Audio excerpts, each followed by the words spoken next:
या परिसरातली आपण थेट दृश्य बघत आहोत। रामकुंड हा परिसर अतिशय प्रसिद्ध मानला जातो। प्रभू रामचंद्रांनी आपले वडील दशरथ राजा यांच्या अस्थी सुद्धा इथेच विसर्जित केल्या होत्या आणि त्यामुळे एक विशेष महत्त्व पंचवटी रामकुंड या परिसराचं। नक्कीच प्रज्ञा आणि हिंदू धर्मीय या कुंडाला अतिशय पवित्र असं मानतात आणि या रामकुंड परिसरामध्ये पंतप्रधान नरेंद्र मोदी गोदावरीची आरती या ठिकाणी केली जाणार आहे।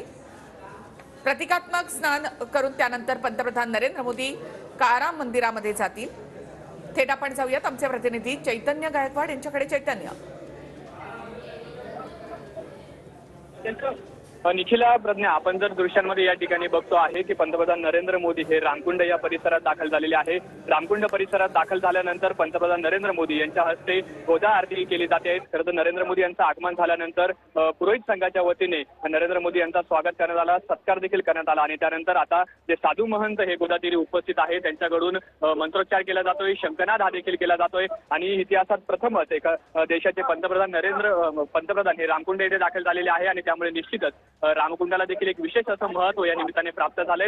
आपण जर बघितलं तर येत्या 22 जानेवारी रोजी अयोध्या येथे प्रभू श्रीरामचंद्र यांच्या मूर्तींचा प्राणप्रतिष्ठा सोहळा होणार आहे आणि त्या निमित्ताने नाशिकचं जे रामाचं जे नातं जोडलेलं आहे त्याला देखील एक विशेष महत्व प्राप्त होत आहे। नरेंद्र मोदी रामकुंड येथे आरती केल्यानंतर रामकुंड या ठिकाणी पूजा करताना पंतप्रधान नरेंद्र मोदी गोदावरीची पूजा या ठिकाणी केली जाते। रामकुंडाच्या बाजूला ही पूजा या ठिकाणी केली जाते। जसं मी म्हटलं की या सगळ्या स्थानाला एक पावित्र्य आहे, एक धार्मिक महत्व आहे हिंदू धर्मामध्ये। दर 12 वर्षांनी याच ठिकाणी सिंहस्थ कुंभमेळा देखील भरत असतो। हजारो लाखो साधू या ठिकाणी येत असतात।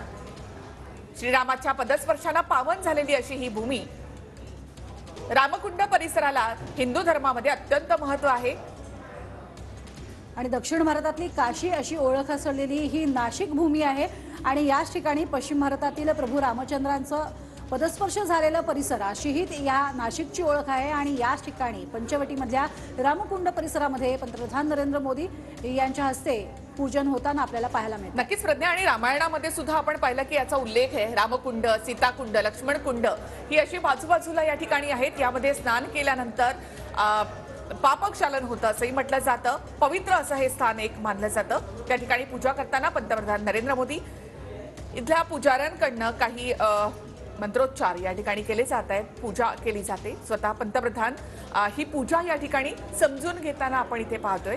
थेट दृश्य आहे ती। अतिशय पावन क्षेत्र एकीकडे आपण बघतोय गोदा तीरावरती बसलेले आहेत पंतप्रधान नरेंद्र मोदी। एकीकडे नदीचं वाहणारं झुळझुळ पाणी पाहायला मिळते आणि दुसरीकडे पूजन होताना आपल्याला पाहायला मिळतंय। ही थेट दृश्य आहेत गोदा तीरावरची। नक्कीच प्रज्ञा, आणि इथे गंगा गोदावरीचं एक मंदिर देखील आहे। तर रामकुंड परिसरामध्ये आपण इथे पाहतोय की आता